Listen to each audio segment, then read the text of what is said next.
नमस्कार विद्यार्थियों, भगवान श्री राम शिक्षण संस्थान में आप सबका स्वागत है। और आज हम लोग बात करने वाले हैं यूपीएसआई से संबंधित जो हमारी हिंदी की क्लासें चल रही हैं उसमें अगली क्लास। और आज की कक्षा जो हमारी है वो संबंधित है वर्णमाला से। आप लोगों को पता है कि ये वर्णमाला जो आपका चैप्टर है वो हिंदी विषय में बहुत ही महत्वपूर्ण अपना रोल रखता है। यानी जो भी आप टॉपिक पढ़ोगे हिंदी में उनमें जैसे वर्णमाला है, संधि है, समास है, ये मुख्य चैप्टर है। इनके बिना आपका बेस तैयार नहीं हो सकता। तो आप देखिए, सबसे पहले आज हम लोग पढ़ने वाले हैं हिंदी वर्णमाला को। हिंदी वर्णमाला में सबसे पहले जो ये दो शब्द दिए गए हैं, इन शब्दों को सबसे पहले हम समझेंगे कि वर्ण क्या है। क्योंकि हम वर्णमाला पढ़ने से पहले हमें पता होना चाहिए कि वर्ण क्या है। तो वर्ण क्या होता है? तो वर्ण है भाषा की सूक्ष्मतम इकाई, भाषा की सबसे छोटी इकाई, सबसे छोटी इकाई। जैसा कि हम लोगों को पता है कि भाषा की सबसे छोटी इकाई वर्ण होती है, लेकिन यदि हम भाषा की सबसे छोटी सार्थक इकाई की बात करते हैं तो उसका आंसर हमारा होता है शब्द। यहाँ पर ये हमने आपको बता दिया कि वर्ण क्या है। तो वर्ण भाषा की सबसे छोटी इकाई होती है और ये लिखित रूप है। और लिखने को क्या कहते हैं? जो लिखने का इसका जो आकार है, इस आकार का नाम हम कैसे इसको बताते हैं कि ये क्या है? तो हम लिपि के रूप में इसको जानते हैं। तो यहाँ पर देखो, वर्ण से मतलब हो गया, और माला का मतलब तो जानते ही हैं हम लोग कि किसी भी चीज को पिरो देना, ठीक है, धागे में, तो माला बनती है। तो यहाँ वर्णों को क्या करेंगे हम वर्णमाला में? वर्णमाला का मतलब हो जाएगा कि वर्णों का व्यवस्थित क्रम, वर्णों का व्यवस्थित क्रम, ठीक है, व्यवस्थित क्रम वर्णमाला कहलाता है। यानी बड़ी छोटी छोटी परिभाषाएं हैं इन सब की। यानी वर्ण क्या है? तो वर्ण भाषा की सूक्ष्मतम या सबसे छोटी इकाई है। वर्णमाला क्या है? तो वर्णों का व्यवस्थित क्रम। अब इसको व्यवस्थित के साथ और भी चीज आपसे लगा के दे सकता है कि क्रमबद्ध, तो हमने यहाँ पर क्रम कर दिया, कोई दिक्कत नहीं। अब आगे हम लोग बढ़ते हैं कि वर्तमान में वर्णमाला में कितने वर्णों को शामिल किया जाता है। यानी ये बात हो रही है हिंदी विषय की। तो हिंदी वर्णमाला में कुल कितने वर्ण हैं? तो वर्तमान समय में आपके 53 हो गए हैं। और कैसे है ये बात हम आपको भी बताएंगे। वैसे पहले 52 थे, अभी वर्तमान में 53 हो गए। तो हिंदी वर्णमाला में क्या क्या शामिल है इसकी भी हम बात करेंगे। तो हिंदी वर्णमाला को हम दो भागों में बांट सकते हैं। हिंदी वर्णमाला को हम लोग दो भागों में बांट सकते हैं। कौन से दो भाग हैं? तो एक आपका होता है स्वर और एक आपका होता है व्यंजन। हिंदी वर्णमाला को हम दो भागों में विभक्त करते हैं। एक आपका होता है पहला स्वर और दूसरा आपका होता है व्यंजन। स्वर किसे कहते हैं? अब यहां से भी प्रश्न बनेगा कि स्वर किसे कहते हैं। तो जो वर्ण स्वतंत्र रूप से बोले जाते हैं, स्वतंत्र रूप से उच्चारित होते हैं, ठीक है, यानी जिनका उच्चारण स्वतंत्र है, जिनका उच्चारण स्वतंत्र है, उसमें किसी और वर्ण का कोई रोल नहीं है, उन्हें हम स्वर के नाम से जानते हैं। व्यंजन किसे कहते हैं?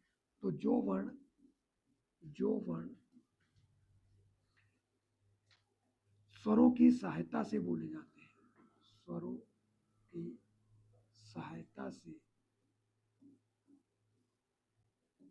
बोले जाते हैं, स्वरों की सहायता से बोले जाते हैं, उनको हम क्या कहते हैं? व्यंजन, ठीक है। यानी अगर वास्तविकता में आप देखो तो स्वर और व्यंजन ये दोनों अलग अलग होते हुए भी एक ही है, चूंकि हिंदी वर्णमाला में दोनों शामिल है।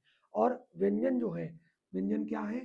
स्वरों की सहायता से बोले जाते हैं। यानी जैसे हमने लिखा का और इसमें हमने आ जोड़ दिया, तो ये हमारा बन गया का।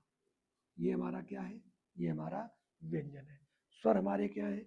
जैसे हम आ लिखते हैं, तो ये हमारे आ से आह तक हमारे स्वर होते हैं। और व्यंजन का अंग और आह को हम लोग जब वहाँ पर बांटेंगे, वर्गीकरण करेंगे स्वरों का, तो वहाँ पर पढ़ेंगे कि अंग और आहा को इनसे अलग रख दिया जाता है, अयोगवाद, जिनका योग नहीं होता अयोग कर देते हैं, ठीक है। तो आगे अब इस पे बात करेंगे, यहाँ से कुछ और प्रश्न बनेंगे, उनकी बात करेंगे।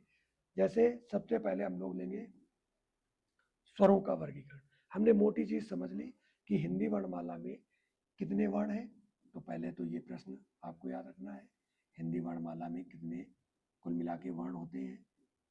तो कुल वर्णों की संख्या आपकी, प्रश्न समझना, कुल वर्ण पूछेगा, कुल वर्ण, तो आपको आंसर देना है 53, ठीक है, जो कि पहले 52 था, ठीक। अभी जो हिंदी निदेशालय है उसके द्वारा एक 53वां वर्ण शामिल कर लिया गया है, जिसको हम ला के रूप में उच्चारित करते हैं, ठीक है। अब आगे देखते हैं, कुल वर्ण कितने रहेंगे हमारे, तो 53 या 52। यदि 53 ऑप्शन में नहीं होगा तो फिर हमें 54 नहीं लगाना है, हमें 52 ही लगाना है। कुल वर्ण 53। अब इसमें से अगर पूछेगा कि कुल स्वर, क्योंकि स्वरों का वर्गीकरण करवाएगा, कुल स्वर तो 13। अगर कहेगा कि हिंदी में स्वर कितने हैं, स्वर कितने हैं, तो आपका आंसर होगा 11। यानी इन प्रश्नों पर बहुत ध्यान देना है। हिंदी में कुल स्वरों की संख्या है 13, हिंदी में स्वर कितने हैं, तो आंसर होगा 11। अगर पूछेगा कि हिंदी में स्वरों की मात्राएं कितनी है, स्वरों की मात्राएं, ठीक है, तो आपका होगा 10। ये मोटी सी बात है, फिर इसके बाद हम इन 13 को, 11 को और 10 को सबको लिख के बताएंगे कौन सा क्यों शामिल नहीं है। ये बात हो गई स्वर की। यही बात व्यंजन में आएगी, पूछेगा कि कुल व्यंजन कितने हैं, कुल व्यंजन अभी तक कितने होते थे, अभी तक होते थे हमारे 33, लेकिन अब वर्तमान में हो जाएंगे हमारे 34, क्योंकि यहीं पे एक वो बढ़ा है। अगर 34 नहीं होगा तो 33। कुल व्यंजन यहाँ पे थोड़ा सा देखना, 1 मिनट मिस्टेक हो गई, 40, और यहाँ पर आपके हो जाएंगे कितने, कुल अगर कहेगा 39 और 1 40, और यहाँ पर आपके कुल नहीं, अगर मूल कहेगा, क्या कहेगा, मूल, ठीक है, मूल व्यंजन, मूल व्यंजन कहेगा कितने हो जाएंगे, मूल व्यंजन 34 हो जाएंगे, जो पहले 33 थे। अब अगर कुल व्यंजन कहेगा तो आपके हो जाएंगे 40, जो पहले होते थे आपके 39, ठीक है। अब ये कहाँ पर कौन सा बदलाव हुआ है, इसकी बात हम लोग आगे करेंगे, ठीक है। तो यहाँ पर देखो, जो हिंदी वर्णमाला है उसमें कुल अगर वर्णों की संख्या देखी जाए तो 53 है, ठीक है, और जो पहले 52 थी, और यहाँ इनमें भी चेंजमेंट हुआ है, स्वरों में कोई चेंजमेंट नहीं है, जैसे थे वैसे अभी भी है, लेकिन व्यंजन में चेंजमेंट आया है, 33 की जगह 34, 39 की जगह 40, इस वर्ण की वजह से। अब हम लोग स्वरों के वर्गीकरण को पढ़ेंगे। तो सबसे पहले देखो, स्वरों के वर्गीकरण में हम लोग एक पहला टॉपिक पढ़ेंगे, स्वरों का वर्गीकरण, और इसमें सबसे पहले हम लोग देखेंगे स्वरों का उच्चारण स्थान। पहले हम सबसे पहले देखेंगे स्वरों का उच्चारण स्थान, यानी जब भी किसी स्वर को हम बोलते हैं तो उसके उच्चारण में हमारे मुख का कौन सा भाग काम करता है। यदि हमारी जिह्वा काम करेगी तो उसको अलग नाम दिया जाएगा, यदि जिह्वा का आगे का भाग काम करेगा तो दूसरा नाम है, पीछे का भाग काम करेगा तो दूसरा नाम है। इन सब चीज़ों को आपको समझना है। स्वरों के उच्चारण स्थान में हम पढ़ेंगे, जैसे आ हो गया आपका, फिर हो गया आपका ई ई, फिर आपका हो गया उ ऊ, फिर आपका हो गया री, फिर आपका हो गया ए और ए, फिर आपका हो गया ओ और ओ, और आपका हो गया अंग, और आपका हो गया आ। यानी किसको बोलने पे कहाँ से ध्वनि निकलेगी। तो सबसे पहले जब हम आ को बोलते हैं तो हमारी ध्वनि निकलती है कंठ से, इसलिए इसको हम बोलेंगे कंठ, ठीक है। इसको ध्यान देना, क्या बोलेंगे हम लोग, कंठ। क्यों, क्योंकि आ बोलेंगे तो हमारे गले पर जोर पड़ेगा। फिर जब हम ई को बोलेंगे, ई को, तो हमारा तरुआ काम करेगा, जिसको हम तालु बोलते हैं, और तालु से संबंधित है, इसलिए हम इसको बोलते हैं तालव्य। फिर उ कोई प्रॉब्लम नहीं है, क्योंकि ये तो आपका ओठ के सहारे से बोलते हैं, तो इसके लिए इसको बोलेंगे ओष्ठ। तो कंठ से बोलते हैं तो कंठ्य, तालु से बोलते हैं तो तालव्य, ओष्ठ से बोलते हैं तो ओष्ठ। फिर री आपका आ गया। री का उच्चारण स्थान क्या है? तो री का उच्चारण स्थान है मूर्धा, तो इसलिए इसको हम मूर्धन्य कहेंगे। यानी जिस जगह से बोलते हैं उस जगह के अनुसार इसका नामकरण होता है, मूर्धन्य हो गया। फिर ए की अगर हम बात करें कि ए, तो ध्यान देना है कि ए जो है वो बनता है दो से मिलकर के, एक तो आ और प्लस ई से मिला करके बनता है। तो आ और ई दोनों को हम मिला देंगे, यानी कंठ और तालु दोनों एक साथ रखेंगे, यानी कंठ तालव। क्या नाम होगा इसका? कंठ तालव, क्योंकि दो से मिल करके बना है और आ और ई से ए बनता है, इसलिए इसको हम कंठ तालव कहते हैं। फिर ओ और औ की जब बात आती है तो ओ भी आपका दो से मिल करके बना है, आ और ऊ से, आ प्लस ऊ से। और जब आ और ऊ से मिल करके बना है तो फिर से इसका उच्चारण स्थान दोनों को मिलाने से ही बनेगा, यानी कंठ प्लस ओष्ठ, यानी इसको बोलेंगे हम कंठोष्ठ। ठीक है, कंठोष्ठ। तो ये हो गया। अंग, जब अंग को बोलते हैं तो इससे हमारी जो ध्वनि है ना वो नासिका से निकलती है, तो इसको हम नासिक के कहेंगे। चाहे हम इसको नासिक के कह दें, चाहे हम इसको अनुनासिक कह दें।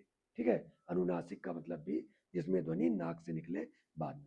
आहा जो है ये हमारा फिर से यही हो गया कंठ, क्योंकि इसको जब हम उच्चारित करते हैं तो ध्वनि हमारे गले से ही निकलती है। तो ये इनके उच्चारण स्थान है। यानी कभी आपसे प्रश्न में पूछेगा कि आ का उच्चारण स्थान क्या है, तो आप तुरंत बता दोगे। और अगर इसको आपने अच्छे से पढ़ा है तो इन्हीं के आधार पे आप ई, जैसे या बनता है, ई का या बनता है, तुरंत आप जान जाओगे कि या भी तालव्य होगा। ऊ का वा बनता है, आप तुरंत जान जाओगे कि ऊ भी ओष्ठ है और वाह भी ओष्ठ है। ठीक है, तो री से रा बनता है, तो री भी मूर्धन्य है और रा भी मूर्धन्य रहेगा। यानी अगर आप कनेक्ट करके पढ़ोगे चीजों को, क्योंकि आपने पढ़ा है अड़ संधि में ई का या ऊ का वा री का रा हो जाता है, तो वो क्यों हो जाता है? क्योंकि इनका और उनका उत्पत्ति का जो स्थान है वो एक ही है।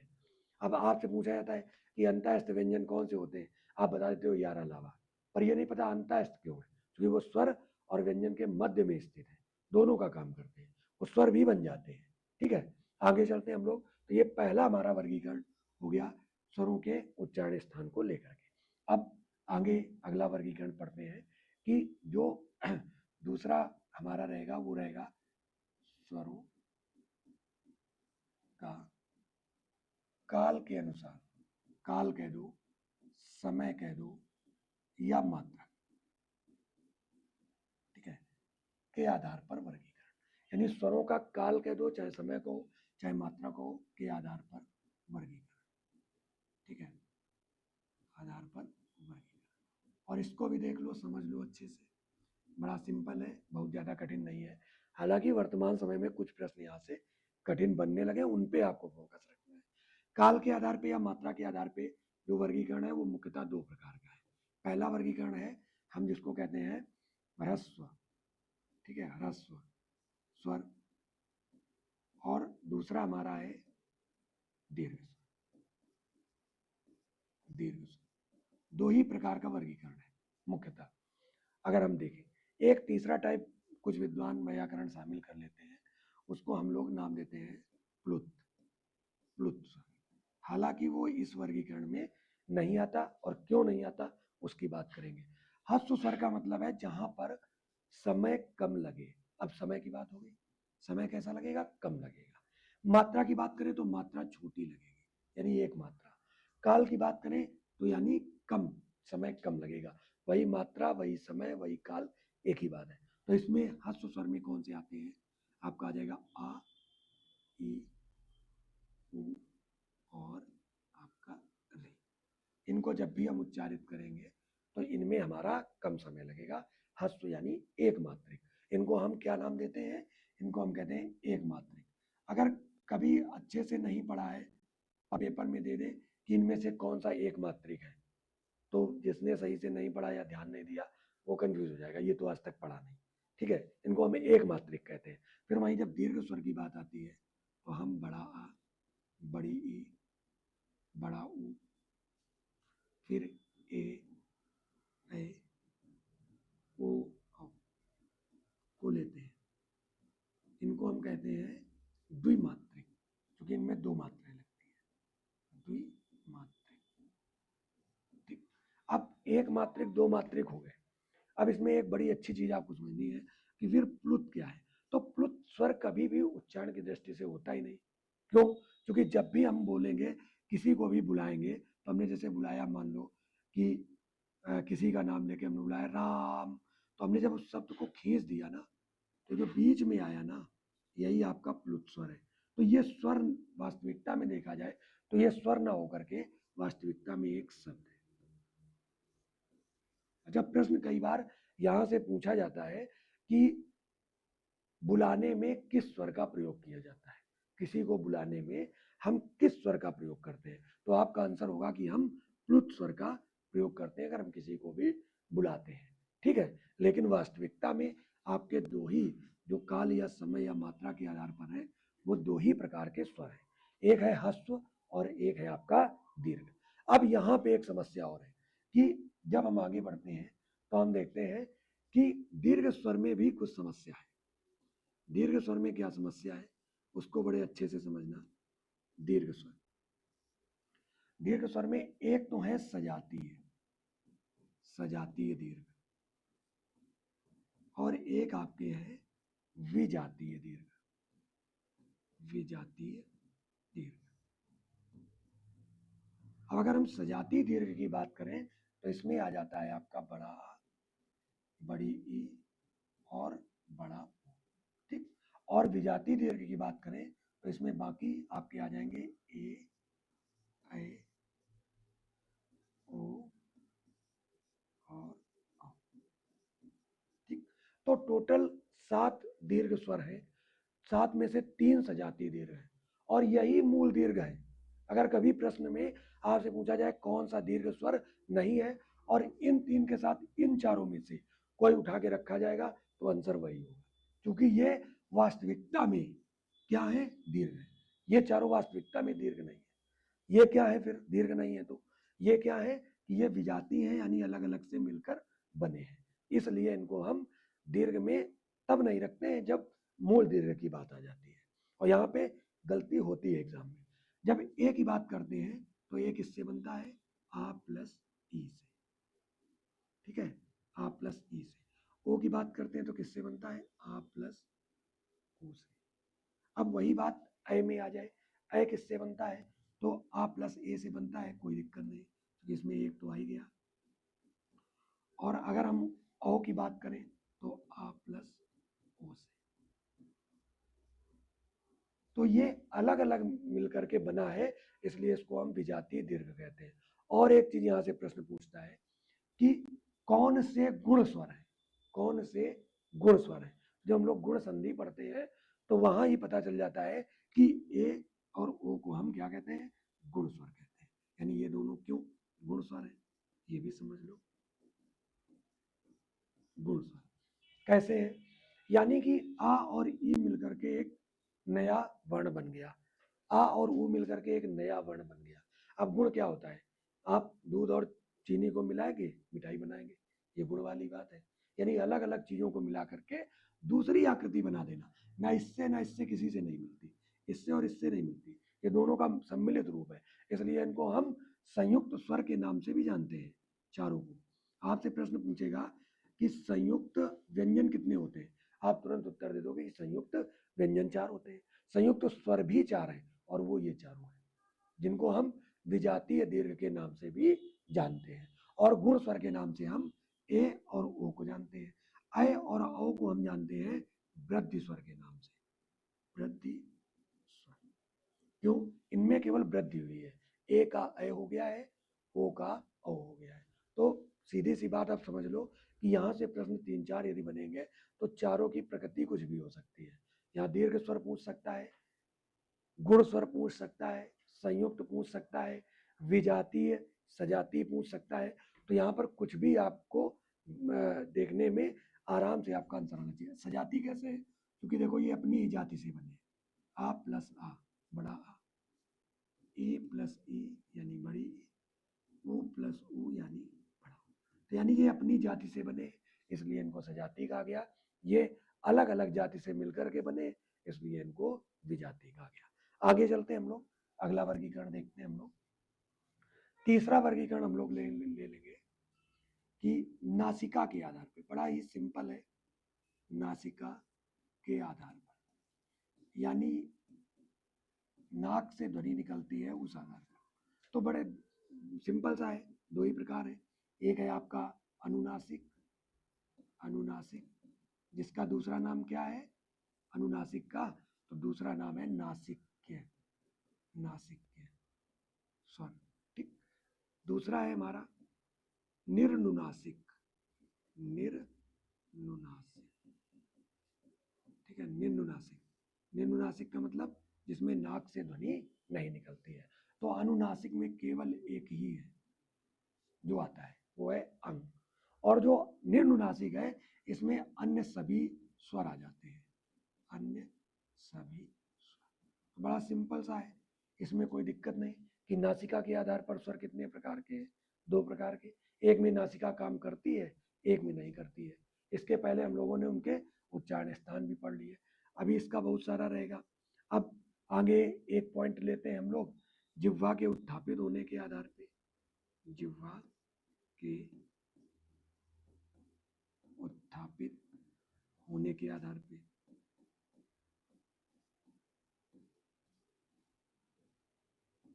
आधार पर, यानी जिह्वा के उत्थापित होने का मतलब है जीभ का कौन सा भाग उछलता है, कौन सा भाग कार्य करता है। तो इसमें भी आपके तीन प्रकार के आ जाएंगे, एक आ जाएगा अग्रस्वर, एक आपका आ जाएगा मध्य स्वर, और एक आपका आ जाएगा पश्च स्वर, ठीक है। इसको भी हम बड़ी आसानी से याद कर सकते हैं कि छोटा आ तो इसमें आएगा, ठीक है, बाकी आ की आकृति वाले जितने होंगे सब इसी में आएंगे, यानी आ, ठीक है, उ और ओ। याद करने का बड़ा आसान तरीका है कि सब में देखो यही आकृति बनी है, ऊ वाली आकृति जिसमें भी बनी है वो सारे के सारे पश्च स्वर में आएंगे, ठीक है। और केवल छोटा आ को याद रखना है कि छोटा आ हमारा मध्य स्वर में आएगा, बचे हुए ऊपर इसमें आएंगे, यानी ई और ए, ठीक है। तो ये हमारा वर्गीकरण जिह्वा के उत्थापित होने के आधार पर आ गया, यानी जो हमारी जीभ होती है, जीभ का अगर आगे वाला काम करेगा तो क्या होगा, ये मध्य वाला भाग काम करेगा तो क्या होगा, पश्च वाला काम करेगा तो क्या होगा।